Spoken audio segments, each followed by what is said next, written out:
ഇന്ന് പൊതുവെ വ്യക്തികൾ ഇപ്പോൾ ഫംഗ്ഷൻ ആയാലും മറ്റു പല കാര്യങ്ങളിലും എവിടെ നിന്ന് ആൾക്കാരെ പരസ്പരം കണ്ടുമുട്ടുന്ന സമയത്ത് കുറച്ച് ഏജുള്ള ആൾക്കാർ മുതൽ കോമൺ ആയിട്ട് കണ്ടുവരുന്നത് ഒരു 50 വയസ്സിന് മുകളിലുള്ള ആൾക്കാരാണ്. യുവാക്കളടക്കം ചോദിക്കുന്ന ചോദ്യം, ഡോക്ടറെ മുട്ടുവേദന ഉണ്ടല്ലോ, അല്ലെങ്കിൽ കാലിനൊരു പവർ കുറവുള്ള പ്രശ്നമുണ്ട്. നോർമലി നമുക്ക് 50 വയസ്സിന് ശേഷം ബയോളജിക്കലും അതുപോലെ തന്നെ ഹോർമോണൽ ചേഞ്ചസും കാരണം ഇസ്ട്രോജൻ്റെ ലെവൽ കുറയുകയും അത് എല്ലിൻ്റെ സ്ട്രെങ്ത്തിനെ ബാധിക്കും. പ്രധാനമായിട്ടും ബാധിക്കുന്നത് സ്ത്രീകളിലാണ്, അതുപോലെ തന്നെ പുരുഷന്മാരിലത് കണ്ടുവരുന്നുണ്ട്. അപ്പം അതെങ്ങനെ നമുക്ക് പ്രതിരോധിക്കാം എന്നുള്ളതാണ് ഇന്ന് നമ്മൾ വിശദമായിട്ട് പ്രതിപാദിക്കുന്നത്. ആദ്യം നമ്മൾ മനസ്സിലാക്കേണ്ട കാര്യം നമ്മുടെ ലൈഫ് സ്റ്റൈൽ ചെറുതായിട്ടൊന്ന് ചേഞ്ച് ചെയ്യുക എന്നുള്ളതാണ്. കാരണം അതിന് നമുക്ക് കൃത്യമായിട്ടുള്ള ഡയറ്റ് ഭക്ഷണത്തിൽ ഉൾപ്പെടുത്തുക. 50 വയസ്സിന് ശേഷമുള്ള വ്യക്തികളാണെങ്കിൽ നമ്മുടെ ജീവിത രീതിയിൽ കുറച്ചും കൂടി ഭക്ഷണത്തിൽ ഈ ബോൺ ഫ്രണ്ട്ലി ആയിട്ടുള്ള അല്ലെങ്കിൽ ബോൺ സ്ട്രെങ്ത് കൂടുതൽ കിട്ടുന്ന സാധനങ്ങൾ കൂടുതലായിട്ട് ഉൾപ്പെടുത്താൻ പ്രത്യേകം ശ്രദ്ധിക്കുക. അതോടൊപ്പം തന്നെ ചില വ്യായാമങ്ങൾ അത് വിശദമായിട്ട് പ്രതിപാദിക്കുന്നതാണ്. വീട്ടിൽ നിന്നുകൊണ്ട് തന്നെ നമുക്ക് വളരെ സിമ്പിളായിട്ട് ദിവസവും ചെയ്യുകയാണെങ്കിൽ ഈ പറഞ്ഞ പ്രശ്നം ബോണിൻ്റെ സ്ട്രെങ്ത് നമുക്ക് വീട്ടിൽ നിന്ന് തന്നെ വർദ്ധിപ്പിക്കാൻ സഹായിക്കും. ബോണും അതുപോലെ തന്നെ ജോയിൻസിൻ്റെ സ്ട്രെങ്ത്. പിന്നീട് നമുക്ക് ചെയ്യാൻ പറ്റുന്ന എക്സ്റ്റേണൽ അപ്ലിക്കേഷൻ ആയിക്കൊണ്ട്, കാരണം ആ ജോയിൻസിന് എക്സ്റ്റേണൽ അപ്ലിക്കേഷൻ ആയിട്ട് നമുക്ക് ഒരു എക്സ്റ്റേണൽ ഓയിൽ നമുക്ക് വീട്ടിൽ തന്നെ പ്രിപ്പയർ ചെയ്ത് ആ ജോയിൻറ്റ് സപ്പോർട്ട് ചെയ്യുന്നതിന് പ്രത്യേകം ശ്രദ്ധിക്കുക. എന്തുകൊണ്ടാണ് നമ്മൾ ഈ പറഞ്ഞ ജോയിൻറ്റ്സ് ശ്രദ്ധിക്കേണ്ട കാര്യം? നീയുടെ മസിൽസ് എന്ന് പറഞ്ഞാൽ കാലിൻ്റെ മസിൽസ് നമുക്ക് എല്ലാവർക്കും അറിയാം സെക്കൻഡ് ഹാർട്ടായിട്ടാണ് കൺസിഡർ ചെയ്യുന്നത്. കാരണം ശരീരത്തിൽ വളരെയധികം ഇമ്പോർട്ടൻ്റ് ആയിട്ടുള്ള ഒരു മസിലാണ് ഹാർട്ടായിട്ട്, സെക്കൻഡ് ഹാർട്ടായിട്ട്. കാരണം അത്രയും പവറിൽ ബ്ലഡ് സപ്ലൈ ഹാർട്ടിലേക്ക് ടുവേർഡ്സ് ചെയ്യുന്നതിന് വളരെ ഹെൽപ്ഫുൾ ആയിട്ടുള്ള മസിൽസാണ് കാലിൻ്റെത്. ഇത് സ്ട്രെങ്ത് ചെയ്യുന്നതോടുകൂടി നമുക്ക് ബാക്കിയുള്ള എല്ലാ ആക്ടിവിറ്റീസിലും ടോട്ടലി നമുക്ക് ചേഞ്ചസ് വരുത്താൻ പറ്റും. നമുക്ക് ബാക്കിയുള്ള അറിയാൻ പറ്റും. കൈക്ക് വല്ല ഫ്രാക്ചറോ കാര്യങ്ങളോ സംഭവിച്ചാൽ തന്നെ നമുക്ക് അറിയാൻ പറ്റും. അത് വെച്ചുകൊണ്ട് നമുക്ക് എല്ലാ കാര്യങ്ങളും ചെയ്യാൻ പറ്റും. പക്ഷേ കാലിന് എന്തെങ്കിലും ബുദ്ധിമുട്ട് വന്നു കഴിഞ്ഞാൽ നമുക്ക് ഫീൽ ചെയ്ത വ്യക്തികളാണെങ്കിൽ, അല്ലെ ഒരു ജീവിതത്തിൽ ഒരു പ്രാവശ്യമെങ്കിലും അനുഭവിച്ച് ഫ്രാക്ചറോ മറ്റോ വന്ന കാലിൽ പൊട്ടമുള്ള ഒരു വ്യക്തിയാണെങ്കിൽ സംഭവിച്ച ആക്സിഡൻ്റ് ആയിട്ടോ ഏതെങ്കിലും രൂപത്തിൽ സംഭവിച്ചാൽ നിങ്ങൾക്ക് അതിൻ്റെ വാല്യൂ കൃത്യമായിട്ട് മനസ്സിലാവും. കാരണം എന്താണ്, നമ്മുടെ എല്ലാ ആക്ടിവിറ്റീസും സ്റ്റോപ്പ് ആവുകയാണ്. ഒരു കാര്യങ്ങൾ കംപ്ലീറ്റ് ചെയ്യാൻ പറ്റില്ല, നടക്കാൻ കംപ്ലീറ്റ് ബെഡ് റെസ്റ്റാണ്. അപ്പോൾ കാലിന് വരുന്ന ഓരോ ചെറിയ നിസ്സാരമായ കാര്യങ്ങൾ പോലും നിങ്ങൾ ശ്രദ്ധിച്ചിട്ടില്ലെങ്കിൽ അത് നിങ്ങളുടെ ഭാവിയിലുള്ള എല്ലാ കാര്യങ്ങളെയും അത് ബാധിക്കുന്ന തരത്തിലേക്ക് മാറും. ഇനി നമുക്ക് എന്താണ് ഭക്ഷണ കാര്യത്തിൽ ഉൾപ്പെടുത്താൻ പറ്റുന്നത് പ്രത്യേകം ശ്രദ്ധിക്കുക. ഏറ്റവും ഹെൽപ്ഫുള്ളായിട്ട് നമ്മൾ പറയുന്ന ഒരു ഡ്രൈ ഫ്രൂട്ട്സ് ആണ് അത്തിപ്പഴം. അത്തിപ്പഴം കാലിലെ ജോയിൻസിനും മസിൽസിനും വളരെ ഹെൽപ്ഫുള്ളാണ്. എന്താണെന്നതിൻ്റെ ഏറ്റവും പ്രധാനപ്പെട്ട കാര്യം നമുക്ക് നോക്കാം. അത്തിപ്പഴത്തിൽ അടങ്ങിയിരിക്കുന്ന ഏറ്റവും ഇമ്പോർട്ടൻ്റ് മിനറൽസ് ആണ്. അതിലടങ്ങിയിരിക്കുന്ന കാൽഷ്യവും മഗ്നീഷ്യവും പൊട്ടാസ്യവും ഈ പറയുന്ന ബോണിനും അതുപോലെ മസിൽസിൻ്റെ ഗ്രോത്തിനും വളരെ അത്യാവശ്യമാണ്. അതോടൊപ്പം തന്നെയാണ് അത്തിപ്പഴം ഈ ജോയിൻസിനുണ്ടായി. ഇപ്പം നമുക്ക് അറിയാൻ പറ്റും ഇപ്പോഴത്തെ പ്രശ്നങ്ങൾ ജോയിൻസ് ഡ്രൈ ആവുന്ന അല്ലെങ്കിൽ ജോയിൻസിൻ്റെ ക്രാക്ക് സൗണ്ടാണ് പൊതുവേ കണ്ടുവരാറുള്ളത്. ഇതിൻ്റെ ജോയിൻസിൻ്റെ സൈനോവിയൽ ഫ്ലൂയിഡ് കുറയുന്നതിൻ്റെ ഏറ്റവും പ്രധാനപ്പെട്ട കാരണം. അത്തിപ്പഴം കഴിക്കുന്നതിലൂടെ നമുക്ക് ജോയിൻസിൻ്റെ ഡ്രൈനെസ് ഒരു പരിധി വരെ തടയാൻ പറ്റുന്നുള്ളത് ശാസ്ത്രീയമായി തെളിയിക്കപ്പെട്ട കാര്യമാണ്. മൂന്നാമത്തെ കാര്യം, ഈ പറയുന്ന ഏജ് ആവുന്നതോടുകൂടി തന്നെ ഈ പറഞ്ഞ അബ്ഡമിനൽ ഡിസ്കംഫർട്ട് അഥവാ ഫുഡ് കഴിക്കുമ്പോൾ അല്ലെങ്കിൽ ഫുഡ് അബ്സോർപ്ഷനും അല്ലെങ്കിൽ പ്രോപ്പറായിട്ടുള്ള ഡയറ്റിൻ്റെ പ്രശ്നങ്ങൾ കൊണ്ട് ഇൻഡൈജഷനും കാര്യങ്ങളും പൊതുവേ കണ്ടുവരാറുണ്ട്. ഫിസിക്കൽ ആക്ടിവിറ്റീസ് കുറവാണ് 50 വയസ്സിന് ശേഷം. സ്വാഭാവികമായിട്ടും ഫിസിക്കൽ ആക്ടിവിറ്റീസും ഫുഡ് ഇൻടേക്കൊക്കെ കുറവായിരിക്കും. അപ്പോൾ ഈ ഒരു സമയത്ത് നമുക്ക് അത്തിപ്പഴം കഴിക്കുന്നതിലൂടെ ഡൈജസ്റ്റീവ് പ്രശ്നങ്ങൾ പൂർണ്ണമായിട്ടും മാറ്റിയെടുക്കാൻ സഹായിക്കുന്നുണ്ട്. നമ്മൾ പൈൽസിനൊക്കെ വളരെ ഹെൽപ്ഫുള്ളായിട്ടുള്ള ഒരു ഫ്രൂട്ട്സാണ് അത്തിപ്പഴം പറയാറുള്ളത്. ഈ രൂപത്തിൽ പ്രധാനപ്പെട്ട ഈ ഒരു ക്വാളിറ്റികളാണ് നമ്മൾ അത്തിപ്പഴം കഴിക്കുന്നതോടുകൂടി ജോയിൻസ് ഫ്രണ്ട്ലി ആയിട്ടുള്ള ഫുഡാണ്. ഇതോടൊപ്പം തന്നെ നമ്മൾ സ്വെല്ലിംഗ് ഉണ്ടാവും, ജോയിൻസ് ഉണ്ടാവുന്ന നീർക്കെട്ടും വീക്കവും തടിപ്പും കാര്യങ്ങളും അത്തിപ്പഴത്തിൻ്റെ ആൻറ്റി ഇൻഫ്ലമേറ്ററി പ്രോപ്പർട്ടീസും ഉണ്ട്.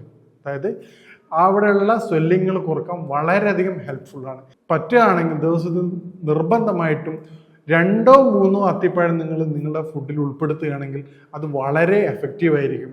ഏറ്റവും ബെറ്ററായിട്ടും എഫക്റ്റീവായിട്ട് ഉപയോഗിക്കാൻ പറ്റുന്നത് മോർണിംഗിൽ ഒരു 2 അത്തിപ്പഴം അല്ലെങ്കിൽ 3 അത്തിപ്പഴം ഒരു ഗ്ലാസ് വെള്ളത്തിൽ, നല്ല ശുദ്ധമായ വെള്ളത്തിലിടുകയും രാത്രി ഉറങ്ങുന്നതിന് മുമ്പായിട്ട് അത് കഴിക്കുകയും ചെയ്യുകയാണെങ്കിൽ 2 ബെനിഫിറ്റ് ആണുള്ളത്. ഒന്ന് ഡൈജസ്റ്റീവ് പ്രശ്നം ക്ലിയർ ചെയ്തും കിട്ടും.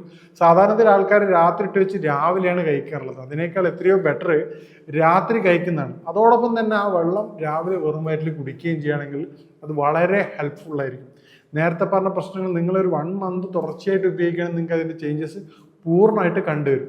പിന്നീട് നമുക്ക് ഉപയോഗിക്കാൻ പറ്റുന്ന ഒരു കാര്യമാണ്, പിന്നീട് നമുക്ക് ഭക്ഷണത്തിൽ ഉൾപ്പെടുത്താൻ പറ്റുന്ന ഏറ്റവും ഹെൽപ്ഫുൾ ആയിട്ടുള്ള ഒരു ഭക്ഷണമാണ് പാല് ഡയറക്റ്റായിട്ട് ഉപയോഗിക്കരുത്. അതോടൊപ്പം തന്നെ പറ്റുകയാണെങ്കിൽ ഒരു 1/4 ടീസ്പൂൺ ചുക്കും ഒരു നുള്ളും മഞ്ഞളും പറ്റുകയാണെങ്കിൽ ത്രിഫല പൗഡറിൽ ചേർത്ത് ഉപയോഗിക്കുകയാണ്. അല്ലെങ്കിൽ അശ്വഗന്ധ പൗഡർ, നമുക്ക് കോമൺ ആയിട്ട് അറിയാം അശ്വഗന്ധ പൗഡർ. ഈ പറഞ്ഞ ഏതെങ്കിലും നിർബന്ധമായിട്ടും മഞ്ഞൾ എല്ലാ ദിവസവും ഒരു നുള്ളു മാത്രം ഉപയോഗിക്കുകയും ഇളം ചൂടോടുകൂടി തന്നെ പാല് കുടിക്കുകയും ചെയ്യുകയാണെങ്കിൽ അത് ജോയിൻസിൻ്റെ ഹെൽത്തിന് വളരെയധികം ബെനിഫിറ്റ് ആയിരിക്കും.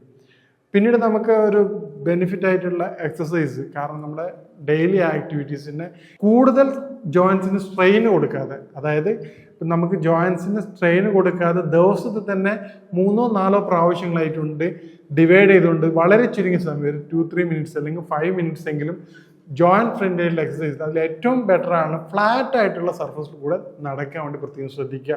ഫ്ലാറ്റ് ആയിട്ടുള്ള ഓവറായിട്ട് സ്ട്രെയിൻ വരുന്ന എക്സസൈസ് ഒരിക്കലും 50 വയസ്സിന് ശേഷമുള്ള വ്യക്തികൾ ചെയ്യാതിരിക്കുക. പിന്നീട് ചെയ്യാൻ പറ്റുന്നത് നമുക്ക് ചെയറിൽ ഇരുന്നുകൊണ്ട് തന്നെ ഒരുപാട് എക്സസൈസുകൾ ചെയ്യാൻ പറ്റുന്നതാണ്. അത് വിശദമായിട്ട് പ്രതിപാദിക്കുന്നത്. അതുപോലെ തന്നെ ബെഡ് കിടന്നുകൊണ്ട് നമുക്ക് ചെയ്യാവുന്നതാണ്. ഈ ചെറിയൊരു പെയിനോ കാര്യങ്ങളോ കാലിന് കാണുമ്പോൾ തന്നെ, അല്ലെങ്കിൽ ജോയിൻസിന് കാണുമ്പോൾ തന്നെ നിങ്ങൾ പ്രത്യേകം ശ്രദ്ധിക്കേണ്ടതാണ്. ഇനി നമുക്ക് ജോയിൻസിന് വേണ്ടിയിട്ടുള്ള ജോയിൻസിൻ്റെ സ്റ്റിഫ്നെസ്സും അതുപോലെ തന്നെ ജോയിൻ്റെ തടിപ്പ്, നീർക്കെട്ട്, ജോയിൻറ്റിൻ്റെ ഉള്ളിലെ സൈനോവിയൽ ഫ്ലൂയിഡിന് സപ്പോർട്ട് കിട്ടുന്നതിന് വേണ്ടിയിട്ട് നമുക്കൊരു മികച്ച ഒരു ഓയിൽ വീട്ടിൽ തന്നെ തയ്യാറാക്കാം. സ്പെഷ്യലായിട്ടുള്ള ഓയിലിന് നമുക്ക് വേണ്ട കണ്ടന്റ് 5 പ്രധാനപ്പെട്ട ചേരുവകളാണ് ഇതിന് ആവശ്യമുള്ളത്. ഒന്ന് ഒലീവ് ഓയിലാണ്, അതോടൊപ്പം വെളുത്തുള്ളി, കരിഞ്ജീരകം, കർപ്പൂരകം. ഈ പറഞ്ഞ ഇൻഗ്രീഡിയൻസിൽ 100 ml ഒലിവ് ഓയിൽ എടുത്ത് തിളപ്പിക്കുക. അതിനുശേഷം 1 ടീസ്പൂൺ കരിഞ്ജീരകവും 1 ടീസ്പൂൺ ഉലുവയും അതോടൊപ്പം തന്നെ ഒരു ചെറിയ ഒരു 10 എതളോളം പിന്നെ വെളുത്തുള്ളി ചതച്ചതിന് ശേഷം ലോ ഫ്ലെയിമിൽ 5 to 10 മിനിറ്റ്സ് തിളപ്പിക്കേണ്ടതാണ്. ഇതിൻ്റെ സ്മെല്ല് പുറത്ത് വരുന്നത് വരെ, നേരത്തെ പറഞ്ഞ ഇൻഗ്രീഡിയൻസിൻ്റെ വെളുത്തുള്ളിയുടെയും അതുപോലെ തന്നെ ഉലുവയുടെയും കർപ്പൂരത്തിൻ്റെ സ്മെല്ല്, കരിഞ്ജീരകത്തിൻ്റെ സ്മെല്ല് പുറത്ത് വരുന്നത് വരെ തിളപ്പിക്കുക. 5 to 10 മിനിറ്റ്സ് തിളപ്പിക്കുക. തിളപ്പിച്ചതിന് ശേഷം ലോ ഫ്ലെയിമിലാണെന്ന് പ്രത്യേകം ശ്രദ്ധിക്കേണ്ടതാണ്. തിളപ്പിച്ചതിന് ശേഷം അത് പുറത്ത് വെക്കുകയും അത് തണുത്തതിന് ശേഷം അല്ലെങ്കിൽ ഇളം ചൂട് മാറിയതിന് ശേഷം ഒരു ചെറിയൊരു പീസ് കർപ്പൂരം അതിൽ ആഡ് ചെയ്യുകയും ചെയ്യുന്നതോടുകൂടി നമ്മുടെ എണ്ണ തയ്യാറാണ്. ഈ വെളിച്ചെണ്ണയുടെ പ്രത്യേകത എന്താണെന്ന് നേരത്തെ പറഞ്ഞ വെളുത്തുള്ളിയുടെ ആൻറ്റി ഇൻഫ്ലമേറ്ററി എഫക്റ്റ് നമ്മുടെ അവിടങ്ങളിലുള്ള സ്വെല്ലിങ് കുറക്കാൻ സഹായിക്കും. അതോടൊപ്പം തന്നെ ഉലുവയുടെയും ശക്തിയും ജോയിൻസിന് പവർ കിട്ടും. അതോടൊപ്പം കരിഞ്ജീരകവും നേരത്തെ പറഞ്ഞ നീർക്കെട്ടും സ്വെല്ലിങ് തടുക്കാൻ വളരെ ഹെൽപ്ഫുള്ളാണ്. കാംഫോർ അവിടങ്ങളിൽ നന്നായിട്ടുള്ള ആൻറ്റി ഇൻഫ്ലമേറ്ററി എഫക്റ്റ് കൊണ്ട് തന്നെ സ്വെല്ലിങ്ങും പെയിനും കുറക്കാൻ സഹായിക്കും. ഒലിവ് ഓയിൽ ആ ജോയിൻസിന് സ്റ്റിഫ്നെസ് കുറയ്ക്കാനും അതുപോലെ സൈനോവിയൽ ഫ്ലൂയിഡിന് ഇന്റേണൽ സപ്പോർട്ട് ചെയ്യാനും ജോയിൻസ് ഡ്രൈ ആവാതെ കാത്തു സൂക്ഷിക്കാനും വളരെ എഫക്റ്റീവാണ്. കാരണം ഒലിവ് ഓയിൽ നമുക്കറിയാം വളരെ റിച്ച് ഇൻ ആൻറ്റി ഓക്സിഡൻ്റ് ആണ്. അപ്പോൾ ഈ പറഞ്ഞ രൂപത്തിൽ നമ്മൾ ഈ ഓയിൽ 1-2 പ്രാവശ്യം ഡെയിലി ഉപയോഗിക്കുകയാണെങ്കിൽ തുടർച്ചയായിട്ട് ഉപയോഗിക്കുന്ന പെയിൻ ഉള്ള ആൾക്കാർക്ക് പെയിൻ കുറഞ്ഞു വരുന്നതാണ്. അതോടൊപ്പം തന്നെ ജോയിൻസിൻ്റെ ഈ പറഞ്ഞ സ്റ്റിഫ്നെസ്സും പവറും പ്രയാസങ്ങളും കുറഞ്ഞു വന്ന് വളരെ ഹെൽത്തി ആയിട്ട് നിൽക്കാൻ വേണ്ടി നമ്മൾ സഹായിക്കുന്നതാണ്. പ്രത്യേകം ശ്രദ്ധിക്കേണ്ട ഒരു കാര്യം, ജോയിൻറ്റ് പെയിൻസ് ഒരു സിംഗിൾ, ഉദാഹരണത്തിന് നീ പെയിൻ ആണെങ്കിൽ ഒരു സിംഗിൾ കാലിലാണ് സ്റ്റാർട്ട് ചെയ്യുന്നതെങ്കിൽ നിങ്ങൾ വളരെ പെട്ടെന്ന് തന്നെ അത് മാറ്റിയെടുക്കേണ്ടതാണ്. കാരണം നമ്മൾ ട്രീറ്റ് ചെയ്യാതെ മാറ്റി വെക്കുമ്പോൾ എന്താണ് സംഭവിക്കുന്നത് പറഞ്ഞാൽ തൊട്ടടുത്ത കാലിനും ആ ഒരു പ്രയാസം തുടങ്ങും. പിന്നീട് അത് ചേഞ്ച് ചെയ്യുന്നതിൻ്റെ ബോഡി തന്നെ, കാരണം നമ്മൾ പണ്ട് കാലങ്ങളൊക്കെ ശ്രദ്ധിച്ച ആൾക്കാർ ഒരു ചെരുപ്പ് മാത്രം ചില വ്യക്തികൾ നമ്മൾ എക്സാം ചെയ്യുമ്പോൾ നോക്കിക്കഴിഞ്ഞാൽ മനസ്സിലാവും ഒരു ഭാഗത്തെ ചെരുപ്പ് മാത്രം കൂടുതലായിട്ട് തഴഞ്ഞു വരുന്ന കാണാറുണ്ട്. കാരണം എന്താ പറഞ്ഞാൽ അവരുടെ ബോഡിയുടെ സ്ട്രെയിന് പതിയെ ഒരു ഓപ്പോസിറ്റ് ചെല്ലും. ഇപ്പം വലത്തെ കാല് വേദനയുള്ള ഒരു വ്യക്തിയാണെങ്കിൽ അദ്ദേഹത്തിൻ്റെ ശരീരം ഓട്ടോമാറ്റിക്കായിട്ട് ഇടത്തെ കാലിന് കൂടുതൽ സ്ട്രെയിൻ കൊടുക്കും.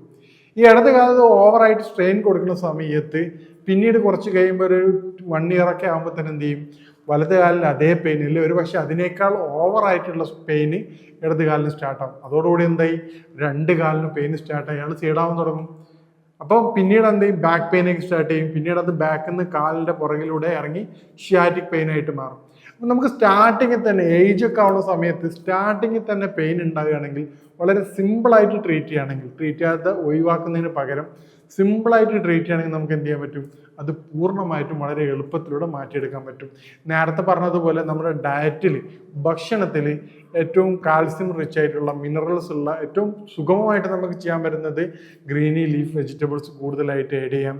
അത്യാവശ്യം പിന്നെ ആട്ടിറച്ചി ഭക്ഷണത്തിൽ ഉൾപ്പെടുത്താൻ സഹായിക്കും. ക്വാണ്ടിറ്റി കുറച്ചുകൊണ്ട് ഹെൽത്തി, നിർബന്ധമായിട്ടും പാൽ കുടിക്കുമ്പോൾ നേരത്തെ പറഞ്ഞ പോലെ എന്ത് ചെയ്യണം, ആ ഒരു രൂപത്തിൽ തന്നെ പാൽ കുടിക്കാൻ പ്രത്യേകം ശ്രദ്ധിക്കുക. അതും ഇളം ചൂടിൽ കുടിക്കാൻ പ്രത്യേകം ശ്രദ്ധിക്കുക.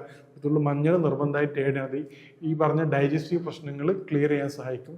അതോടൊപ്പം തന്നെ പാൽ കുടിക്കുമ്പോൾ നേരത്തെ പറഞ്ഞ പോലെ ഒരു നുള്ള് അല്ലെങ്കിൽ ഒരു 1/4 ടീസ്പൂൺ അശ്വഗന്ധ കുടിക്കുന്നത് ഈ പറഞ്ഞ ബോണിൻ്റെ സ്ട്രെങ്ത്തിനും ഈസ്ട്രജൻ ലെവൽ വർദ്ധിപ്പിക്കാൻ സാധിക്കും. ഈസ്ട്രജൻ ലെവൽ നേരത്തെ പറഞ്ഞാൽ എന്താണെന്ന് പറഞ്ഞാൽ ഏറ്റവും ഹെൽപ്ഫുൾ ചെയ്യണത് ഈ ബോൺ ടിഷ്യൂസിൻ്റെ ബ്രേക്ക് ഡൗൺ അത് കുറക്കും.